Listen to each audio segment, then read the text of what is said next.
Inna anzalnahu Qur'anan Arabiyyan la'allakum ta'qilun.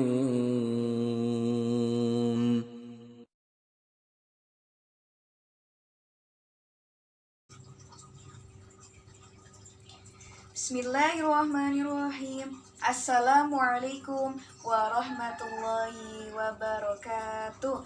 Solihah, sobahul khair. Kaifa halukum?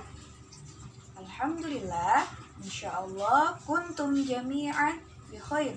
Insyaallah kalian baik-baik saja ya.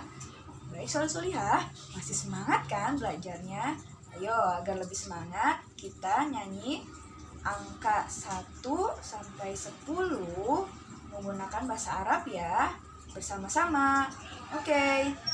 Wahid, ithnain, salat.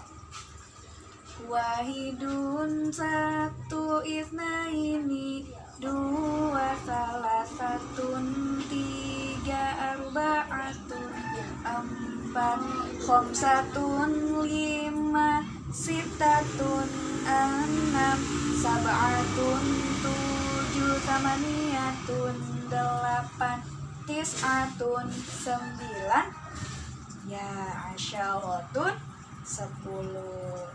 Baik, solihah. Marhaban bikum fid darsil lughatil arabiyyah. Selamat datang di mata pelajaran bahasa Arab. Sebelum kita mulai, kita membaca doa terlebih dahulu ya, solihah. Hayya bina nabda darsana biqiraatil basmalah. Mari kita mulai pelajaran kita hari ini dengan baca basmalah bersama-sama. Bismillahirrahmanirrahim. Dengan menyebut nama Allah yang Maha Pengasih lagi Maha Penyayang. Amin. Insyaallah dengan kita membaca doa, semoga Allah memudahkan kita semua dalam memahami pelajaran bahasa Arab ya, solihah. Amin. Solihah, insya Allah hari ini kita akan mempelajari kata tunjuk ya, atau dalam bahasa Arab ismul isyarah, isim isyarah. Yang termasuk isim isyarah ada hadza, hadhihi, zalika, dan tilka. Hadza dan hadhihi artinya ini digunakan untuk menunjukkan benda yang dekat dengan kita. Sedangkan zalika dan tilka artinya itu digunakan untuk menunjukkan benda yang jauh dari kita. Nah, solihah, kata tunjuk dekat atau jauh ada yang untuk benda muzakkar dan ada yang untuk benda muannas. Nah, sebelum itu solihah, Ustazah akan memperkenalkan apa sih yang namanya isim muzakkar. Ya, dengarkan baik-baik ya. Isim muzakkar secara bahasa adalah laki-laki. Jadi, muzakkar adalah semua nama benda, tumbuhan, orang, atau hewan yang menunjukkan pada jenis laki-laki. Ciri-ciri muzakkar adalah yang tidak ada ta marbutoh atau tak bulat di akhir kata, di belakangnya ya.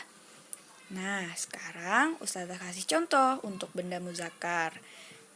Kitabun artinya kitab. Pada lafadz kitabun di belakang tidak ada ta marbutoh, tidak ada ta bulatnya ya di belakangnya. Nah, itu termasuk benda muzakkar.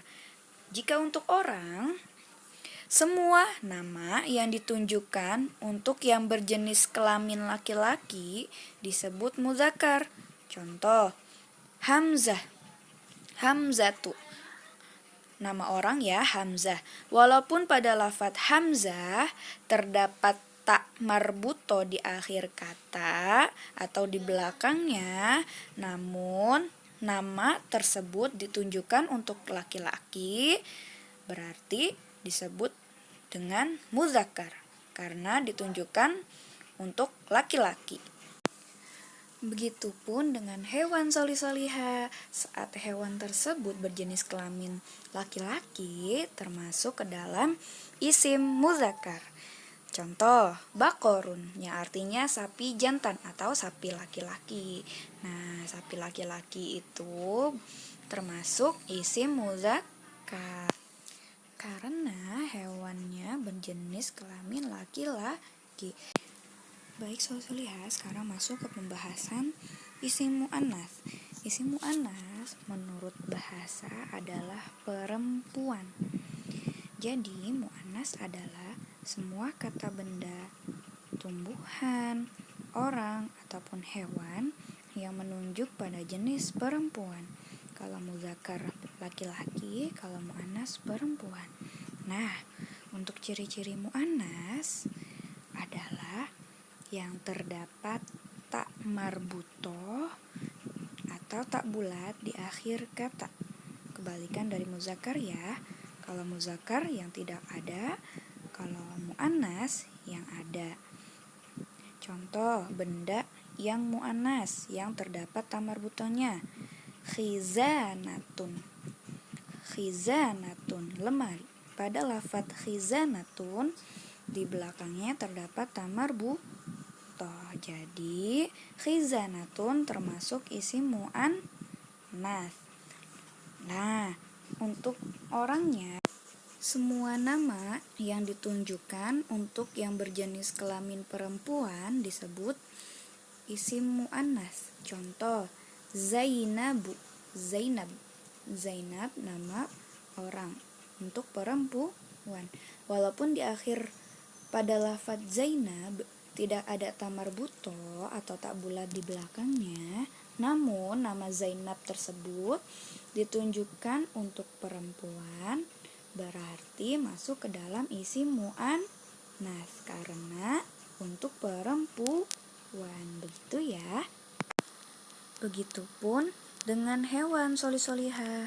Saat hewan tersebut berjenis kelamin perempuan, masuk ke dalam isim mu'annas. Contoh, bakorotun, sapi betina. Nah, kalau untuk hewan yang berjenis kelamin perempuan, pasti juga bahasa Arabnya terdapat tak marbutoh di akhir kata. Seperti tadi, bakorotun. Baik soli-soliha, sampai di sini dulu pembahasan muzakkar dan mu'annas. Jika belum paham, silahkan diputar 2 atau 3 kali ya, sampai soli-soliha paham. Nah, jika sudah paham, soli-soliha, kita masuk ke pembelajaran kita hari ini ya. Silahkan dibuka halaman 27-nya. Di situ sudah ada kata tunjuk dekat atau jauh untuk yang muzakkar dan mu'annas. Nah, di sini sudah ada gambar baju. Bahasa Arabnya baju, thawbun. Perhatikan, thawbun itu tidak ada tak marbutoh, berarti benda tersebut masuk ke dalam isim muzakkar. Nah, hadza adalah kata tunjuk dekat yang digunakan untuk yang muzakkar ya. Hadza thawbun menerangkan bahwa baju itu dekat dengan kita. Nah, sedangkan dzalika thawbun, dzalika adalah kata tunjuk jauh untuk benda muzakkar. Seperti dzalika thawbun menerangkan bahwa baju itu jauh dari kita. Saya ulangin ya. Hadza digunakan untuk kata tunjuk dekat benda muzakkar atau yang muzakkar. Nah, sedangkan dzalika kata tunjuk jauh untuk benda muzakkar atau yang muzakkar. Oke. Ya, nah sekarang gambar yang kedua itu ada topi ya. Topi bahasa Arabnya qob'atun. Ini contoh yang mu'annas. di situ menggunakan tilka. Karena apa? Karena tilka adalah kata tunjuk jauh yang muannas. Tilka kub'atun menunjukkan bahwa topi itu jauh dari kita. Sedangkan hadhihi adalah kata tunjuk dekat yang digunakan untuk muannas. Hadhihi kub'atun, ini topi, menerangkan bahwa topi itu dekat dengan kita. Ustazah ulangin ya. Kalau hadhihi adalah kata tunjuk dekat yang digunakan untuk muannas, sedangkan tilka adalah kata tunjuk jauh untuk yang muannas. Jadi hadza dan zalika adalah kata tunjuk untuk yang muzakkar, sedangkan hadhihi dan tilka adalah kata tunjuk yang digunakan untuk muannas. Gitu ya Soli Solihah. Sampai di sini paham Soli Solihah? Insyaallah sudah paham ya Soli Solihah. Kalau belum paham silahkan diputar kembali videonya sebanyak 2 kali atau 3 kali sampai benar-benar paham. Oke Soli Solihah. Baik Soli Solihah, untuk tugasnya adalah membuat bentuk baju, kemudian diwarnain dan tuliskan kata saubun pada bajunya ya. Untuk pembuatan bajunya boleh menggunakan kertas kosong, kertas origami, ataupun benda lainnya yang bisa digunakan untuk membuat baju yang ada di rumah saja ya Soli Solihah. Untuk cara pembuatannya silahkan simak video Ustazah setelah ini.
Kemudian tugasnya 2 adalah mengerjakan halaman 29 1 sampai 5 saja ya Soli Solihah. Baik Soli Solihah, sampai di sini dulu ya pelajaran kita untuk hari ini. Semoga bermanfaat. Mari kita tutup pelajaran kita hari ini dengan baca Alhamdulillah. Nakhtatim darsana bi qiraatil hamdalah. Alhamdulillahirabbil alamin. Segala puji bagi Allah, Tuhan semesta alam. Baik Soli Solihah, sampai berjumpa di pertemuan selanjutnya. Dan teman-teman tetap semangat ya. Oke. Wabillahi taufiq wal hidayah. Wassalamualaikum warahmatullahi wabarakatuh.